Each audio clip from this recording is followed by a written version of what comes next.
Jangan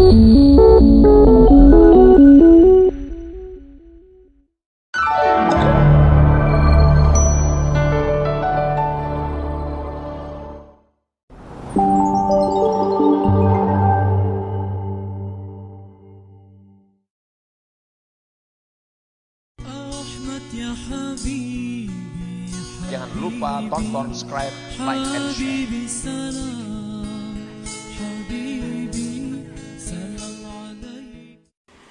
Bismillahirrahmanirrahim. Alhamdulillahilladzi tanazzaha 'anis satiri wal hijab wa zahara fi kulli syai'in lidzawil albab. Asyhadu an la ilaha illallah wahdahu la syarika lah al-malikul wahhab. Wa asyhadu anna sayyidana Muhammadan abduhu wa rasuluhul awwab. Allahumma salli wa sallim ala sayyidina Muhammadin al-hakimi bil adli was sawab wa ala alihi wa sahbihi wa dzurriyyatihi ila yaumil ma'ab. Salatu wa salaman daimaini mutalazimaini ila yaumil hisab, amma ba'du. Yang kita hormati dan kita cintai para habaib dan alim ulama, para muhibbin, hadirin, hadirat, rahimakumullah. Alhamdulillah, segala puji bagi Allah atas anugerah yang selalu dilimpahkan kepada kita. Salawat dan salam kepada junjungan kita Nabi besar Muhammad sallallahu alaihi wasallam dan kepada para sahabat, zuriat dan pengikut beliau sampai hari akhir.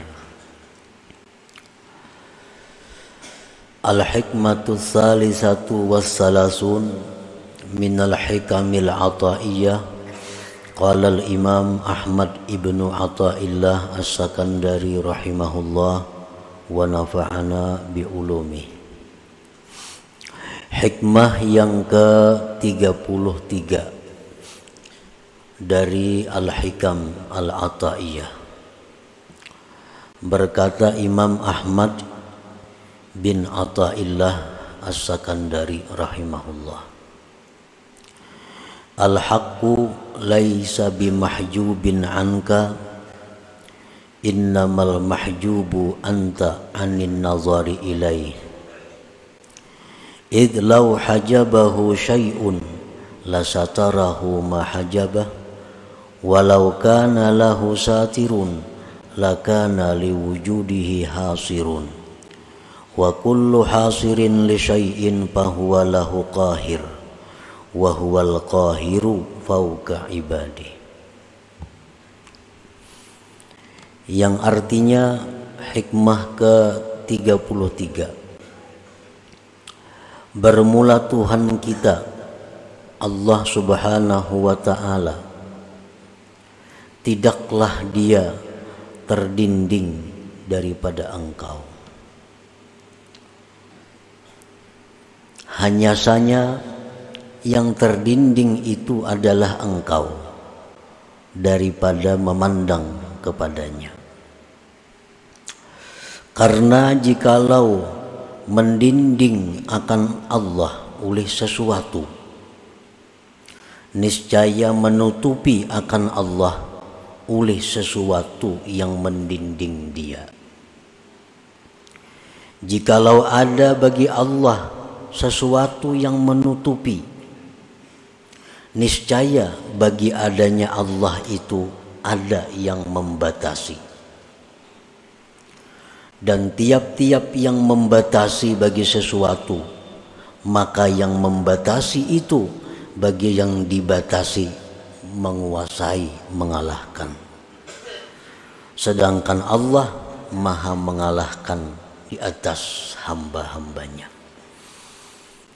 Para muhibbin rahimakumullah, itulah kurang lebihnya terjemah daripada hikmah yang ke-33. Maksudnya adalah yastahilu bi haqqihi ta'ala al-hijabu fala syai'a yahjubuhu li'annahu akbaru kulli syai' wa azharu kulli syai'. Mustahil artinya tidak diterima akal pada hak Allah Ta'ala itu hijab, dinding. Maka tidak ada sesuatu yang bisa mendinding Allah. Kadada nangkawa mendinding Allah. Jadi mustahil Allah Ta'ala itu terdinding oleh sesuatu sehingga tidak bisa dilihat dengan mata hati kita. Kenapa Tuhan Allah Subhanahu wa Ta'ala itu tidak bisa didinding, ditutupi oleh sesuatu? Karena Allah itu paling besar sesuatu dan paling nampak sesuatu.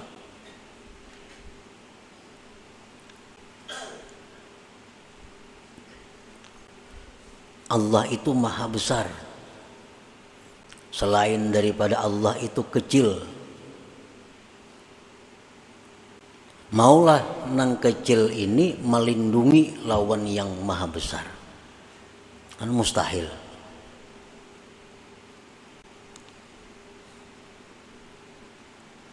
Sesuatu yang nampak, yang jelas, itu kadang akan bisa didinding, ditutupi oleh sesuatu yang samar, yang kada jelas. Wa idza lam tarahu wa huwa akbaru wa azharu min kulli syai' fa syai'un fika yahjubuka an musyahadatihi. Apabila mata hati engkau itu tidak melihat Allah, padahal Allah itu paling besar sesuatu, Allah itu paling nampak dari segala sesuatu. Apabila mata hati kita tidak bisa melihatnya, maka berarti ada sesuatu pada engkau yang mendinding engkau daripada menyaksikan Allah Subhanahu wa Ta'ala. Berarti masalah ini pada kita. Allah Ta'ala itu maha nampak. Allah Ta'ala itu maha besar. Dimanapun kita berpaling, di sana Allah. Tetapi kita kadang melihat. Berarti yang punya masalah ini kita. Kita yang bermasalah. Mata kita. Orang samun melihat umah baiknya jurang itu. Kita kada melihat. Berarti kita nang masalah ini.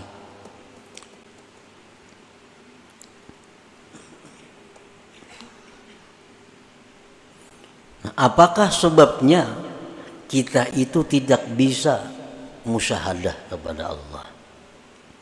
Apa sebabnya kita ini kada bisa ingat lawan Allah? Kadang-kadang kita di hadapan Baitullah, ya tuh kada ingat lawan Allah. Padahal yang di hadapan kita ini adalah Baitullah. Amun di pasar kada ingat karena raminya orang, sibuknya orang. Lalu kita kada ingat lawan Allah. Ini kadang-kadang kita rahatan sembahyang, rahatan membaca kalam Allah Al-Quran, membaca tabarak nih, maghrib, membaca yasin. Kita kada ingat lawan Allah. Ini berarti di dalam diri kita ini ada penyakit, ada sesuatu yang menyebabkan kita kada bisa ingat, kada bisa musyahadah kepada Allah. Wa idza lam tarahu wa huwa akbaru wa azharu min kulli syai' fa syai'un fika yahjubuk an musyahadatihi. Bila mata hati engkau tidak bisa melihat Allah, padahal Allah itu maha besar, Allah itu maha nampak dari tiap-tiap sesuatu, maka ada sesuatu pada diri engkau yang mendinding engkau daripada memandang atau musyahadah kepada Allah. Nah, para muhibbin rahimakumullah, di dalam sembahyang berapa kali kita diperintahkan untuk melapazkan Allahu Akbar? Berapa kali? Mulai nang wajib sampai nang sunat. Nah, tujuannya apa? Tujuannya supaya kita ini ingat bahwa yang maha besar itu Allah. Yang perlu diingat itu adalah Allah. Yang perlu ditakuti itu adalah Allah. Yang perlu diharap itu adalah Allah. Begitu kita hendak berdiri, siap menghadap kiblat, kita disuruh Allahu Akbar. Nah, Allah maha besar. Artinya apa? Supaya mulai kita ucap Allahu Akbar itu, nang lain ini hilangan karena halus-halus. Setiap kali kita berhadapan dengan nang besar, ada nang halus-halus, nah halus tuh ada kelihatan lagi. Nah, makanya disuruh Allahu Akbar. Hendak ruku, supaya ruku kita ini bujur-bujur kepada Allah. Jangan sampai di dalam ruku itu ada hati kita selain Allah. Disuruh pulang kita Allahu Akbar, hanya ruku. Nah, jadi ini merupakan peringatan-peringatan tanbihat agar kita selalu memandang, selalu mengingat yang memang berhak untuk diingat. Karena itu yang maha besar, yang maha nampak.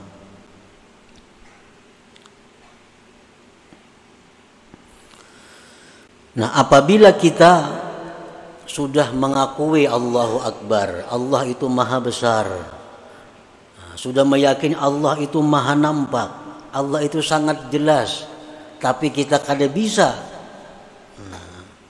melihatnya, kada bisa mengingatnya, berarti ada penyakit di dalam diri kita yang wajib kita hilangkan penyakit itu, yang wajib kita tinggalkan penyakit itu.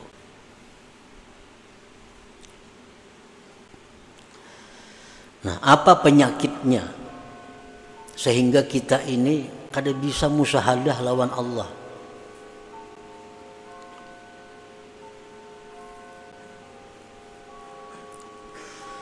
Disebutkan oleh Imam Ahmad Ibnu Athaillah di dalam hikmah yang berikutnya, Al-Hikmatur Rabi'atu Wathalasun. Ini hikmah yang ke-34 ini menjelaskan kepada kita penyakit yang menyebabkan kita selalu lupa kepada Allah. Ukhruj min awsafi basyariyatik an kulli wasfin munakidin li'ubudiyatik litakuna linida'il haqqi mujiba wa min hadratihi qariba. Keluarlah engkau dari sifat-sifat kemanusiaan engkau, dari tiap-tiap sifat yang bertentangan dengan kehambaan engkau, agar engkau bisa menyahut panggilan Tuhan dan bisa dekat kepada hadrat Tuhan. Nah, jadi ternyata yang menyebabkan kita ini kada bisa musyahadah kepada Allah, yang menyebabkan mata hati kita ini selalu terdinding daripada menyaksikan Allah, ternyata penyebabnya adalah sifat-sifat basyariah kita, sifat-sifat kemanusiaan kita yang bertentangan dengan kehambaan kita. Kan kita nih hamba, kita mengakui pada kita nih hamba, tetapi sifat-sifat hamba itu kada kita hiraukan dalam diri. Kita mengakui hamba, tetapi kita kada memperhatikan apa sebenarnya yang dilakukan seorang hamba itu.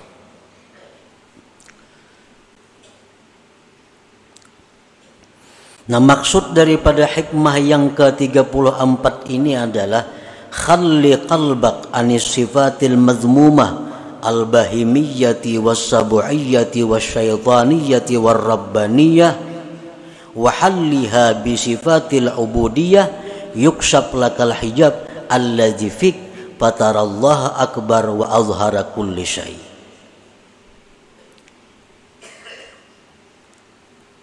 Bersihkan hati engkau dari sifat yang tercela,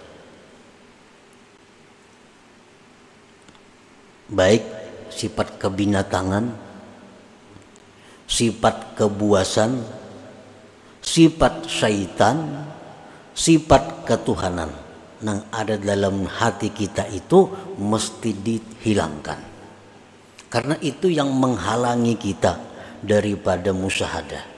Itu yang menyebabkan kita ini lupa kepada Allah, lupa kepada Allah. Padahal kita berada di tempat yang semestinya Allah sangat jelas. Dan perhiasilah hati itu dengan sifat-sifat kehambaan, niscaya dibukakan bagi engkau dinding yang ada pada engkau, sehingga engkau bisa melihat Allah itu maha besar, Allah itu maha nampak daripada segala sesuatu. Jadi hijabnya ini, dindingnya ini pada diri kita. Selama hijab itu kada kita hilangkan dari diri kita, apapun ilmu yang kita pelajari tetap kada akan bisa musyahadah kepada Allah, tetap kada akan bisa khusyuk dalam menjalankan ibadah selama kita masih bersifat dengan sifat-sifat yang tercela itu. Ini masih ada hubungannya dengan hikmah yang ke-32 minggu dahulu. Ini telah disebutkan pada minggu dahulu bahwa yang utama bagi engkau itu adalah menghilangkan keaiban diri engkau. Itu yang utama. Amalan-amalan nang pacang bakaramat, amalan-amalan nang pacang sugih, amalan-amalan nang pacang dihormati orang, kada usah digawe kalau masih kita punya sifat-sifat yang tercela. Amalan hendak masuk surga kada usah dibaca. Kalau masih ada pada diri kita sifat yang tercela, cari amalan yang bisa menghilangkan sifat tercela itu.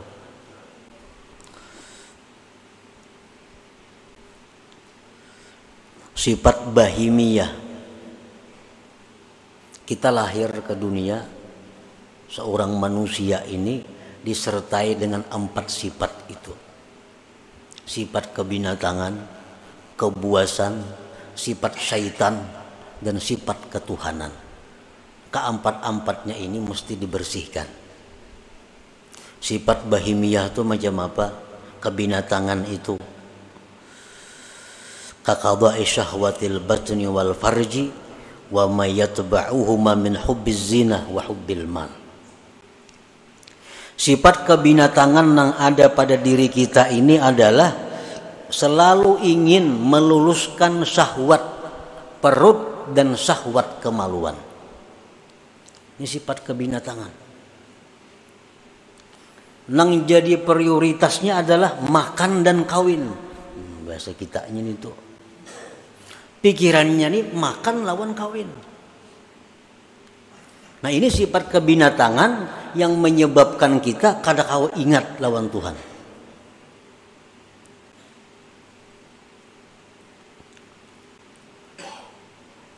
Dan sifat yang mengikuti makan dan kawin. Kenapa namanya mengikuti? Pertama, kalau orang ketujuh makan itu pasti ketujuh lawan duit, karena kada kau makan kada berduit. Bila orang ketujuh kawin itu ketujuh berhias perlu duit. Kawin tuh perlu berhias, nukar baju nang hanyar, nukar ini, nukar itu, beraksi supaya dilirik orang, supaya diketujui orang, berhias, berdandan, biaya mahal. Nah perlu kepada duit. Nah sifat itu nang maulah kita ini kada kawa bujur di dalam ibadah kita. Rahatan sambahyang nang dipikirakan, mbah ini kan aku makan napa? Nah rahatan sambahyang. Imbah sambahyang nih. Ini mbah sambahyang nih kasaruan kayaknya nih. Napa ka iwaknya di saruan nih? Dalam sambahyang dikirakan iwak di saruan nih napa? Nah, ini sifat kebinatangan. Nah itu nang kita bujurakan. Jadi amun ada amalan-amalan nang supaya hilang, nang supaya bersih kita dari sifat kebinatangan, itu amalan nang perlu kita amalkan. Misalnya ada amalan bila kita baca ini kita akan bisa mengendalikan nafsu kita. Nah itu amalan yang paling bagus dibaca. Kada usah minta amalan yang ilmu laduni, kada usah. Kada usah minta amalan supaya doa mustajab, kada usah. Kada usah minta amalan supaya rezeki datang, kada usah. Selama dalam diri kita ada sifat yang tercela. Sifat kebuasan, kal ghadab seperti marah. Marah tuh buas. Sedikit-sedikit sari, sedikit-sedikit sari. Nah, orang nang penyarikan ini terdinding juga, kada akan bisa musyahadah kepada Allah. Kal ghadab wa adamir ra'fati war rahmah, ketiadaan sayang kepada makhluk Allah. Itu sifat kebuasan. Sifat syaitaniyah, kal hasadi seperti dengki. Dengki ini sifat syaitan. Syaitan sangat dengki kepada kita. Karena kita ini adalah manusia yang diberi Allah macam-macam keistimewaan. Dan ingin selalu berusaha menghilangkan keistimewaan yang ada pada diri kita itu. Apalagi sifat syaitan itu idmarisu, menyembunyikan kejahatan di dalam dirinya. Syaitan tuh pikirannya supaya orang tuh ke neraka itu aja. Nah, jadi pikiran syaitan itu supaya orang tuh tak masuk neraka, supaya orang itu maksiat. Nah, kalau dalam diri kita ini ada pikiran supaya orang itu kalah daripada kita, supaya orang itu rugi, kita nang untung, supaya orang itu sakit, kita nang nyaman. Nah, selama pikiran itu ada pada diri kita, berarti kita ini ada sifat syaitan. Sifat syaitan. Dan itu mendinding kita daripada ingat kepada Allah. Wa sifatur rabbaniyah, sifat ketuhanan itu apa? Sifat ketuhanan itu kal isti'la, seperti hendak berkuasa. Orang ini ketujuh hendak jadi ketua aja gawiannya. Bila kada jadi ketua, ini mundur. Kita berkumpulan di kampung nih. Ini hendak jadi ketua, diulah wakil, ini mundur. Ini sifat ketuhanan. Kan Tuhan itu menguasai. Apalagi sifat ketuhanan hubbul madah wassana. Orang ini ketujuh dipuji, diambung. Nah, bila dipuji, bila diambung, wah, sanang banainya. Minum gini biariakannya. Hubbus sana. Bila dalam diri kita ini ada sifat macam itu, suka dipuji orang, apalagi mencari-cari pujian. Nah, itu sudah. Nah, jadi itu pendinding-pendinding kita nang maulah kita ini kusut. Beribadah kada kawalawas. Datang pendudian bulik pendahuluan. Datang pendudian bulik belakalakas pendahuluan. Ini kan apa? Karena ada sifat-sifat yang tercela ini dalam hati. Mungkin kita berhilang ke rumah orang umpamanya. Berhilang ke rumah orang, ampun rumah kada mau menghadapi. Ampun rumah kada mau menghadapi, apalagi nyurungi banyu kada mau. Menghadapi aja kada mau. Pasti pikiran kita apa? Nak lakas bulik kayak gitu. Nah, itu sudah. Nah, jadi itu pendinding-pendinding kita nang maulah kita ini kusut. Beribadah kada kawalawas. Datang pendudian bulik pendahuluan. Ini kan apa? Karena ada sifat-sifat yang tercela ini dalam hati. Mungkin kita berhilang ke rumah orang, ampun rumah kada mau menghadapi. Ampun rumah kada mau menghadapi, apalagi nyurungi banyu kada mau. Menghadapi aja kada mau. Pasti pikiran kita apa? Nak lakas bulik kayak gitu. Malakas bulik aja apa orangnya kada menghadapi, banyunya kada ada keluar. Nah kayak itu juga kita beribadat di majelis taklim, di masjid. Kalau Allah itu berpaling dengan kita, nak lakas tu bulik. Kenapa? Ini ampunnya kada menghadapi. Nah tapi kalau orang-orang yang dihadapi Allah, apalagi di tempat ibadah itu dijauh oleh Allah, nah, semalaman tahan duduk. Nah, karena orang ini dihadapi Allah, dijauh oleh Allah, artinya bisa menyaksikan mata hatinya kepada Allah Subhanahu wa taala. Dan ini kebanyakan kita. Mengapa aja urusan kebaikan nak lakas tuntung. Bila urusan kebaikan pasti hendak lakas tuntung. Model kada sanggup itu menghadapi. Nah, kenapa? Karena Allah berpaling. Ini kada bisa melihat. Mata hatinya kada kuntak.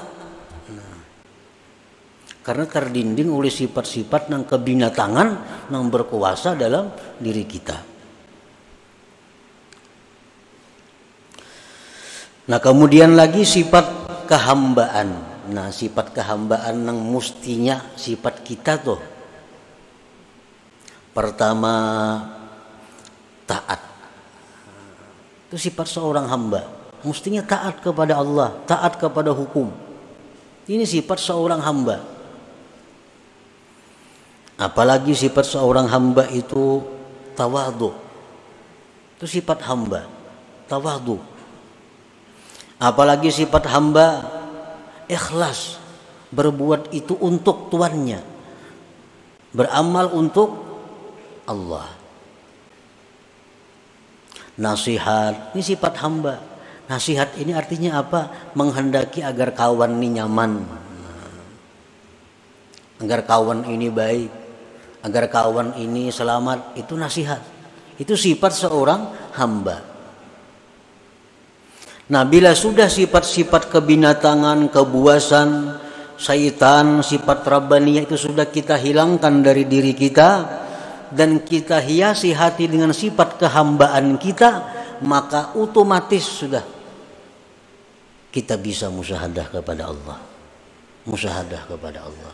Sembahyang kita memandang Allah, ibadah kita membaca Quran memandang Allah. Maka akan kita temukan kenikmatan-kenikmatan ibadah, kelezatan-kelezatan ibadah. Fahina idin tasduqu fi qaulika Allahu Akbar.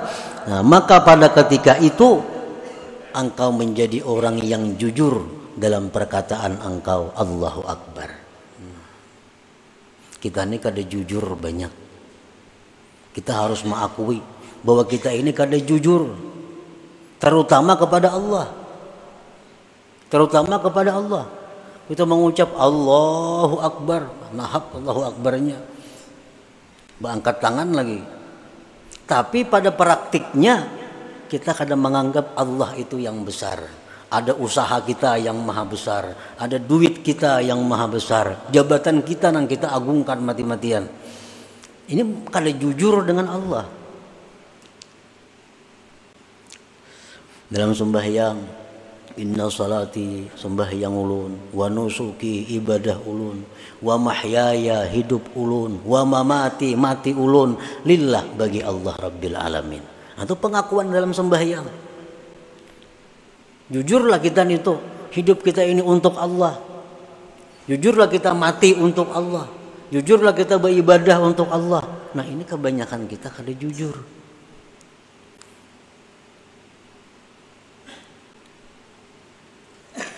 Nah, jadi istighfar, permintaan ampun kita kepada Allah itu yang utama adalah kita minta ampun kepada Allah atas ketidakjujuran kita kepada Allah itu.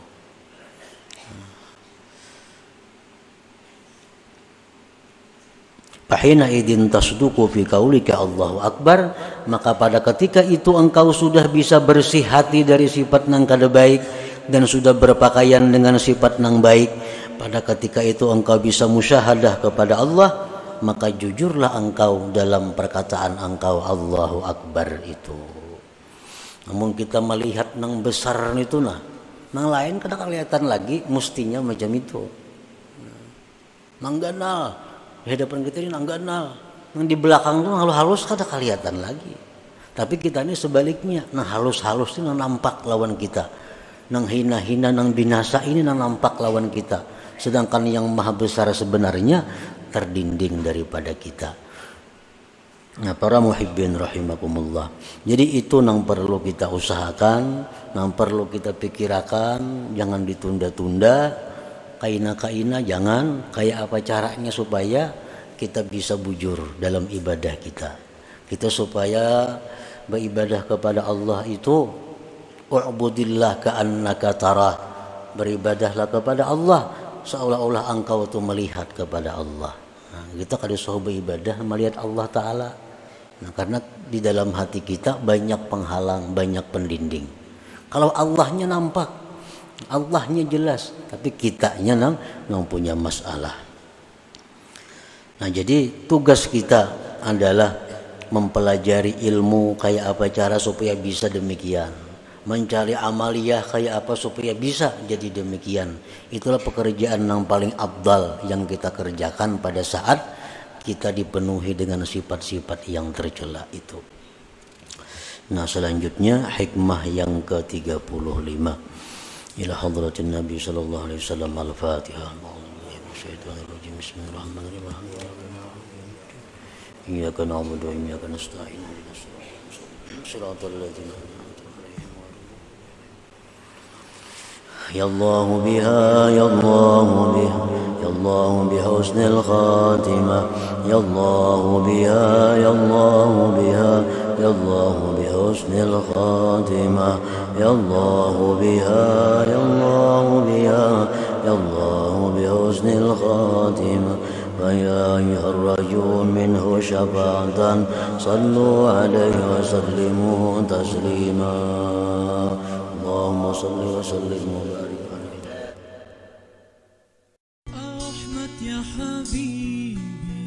Jangan lupa tonton, subscribe, like, and share.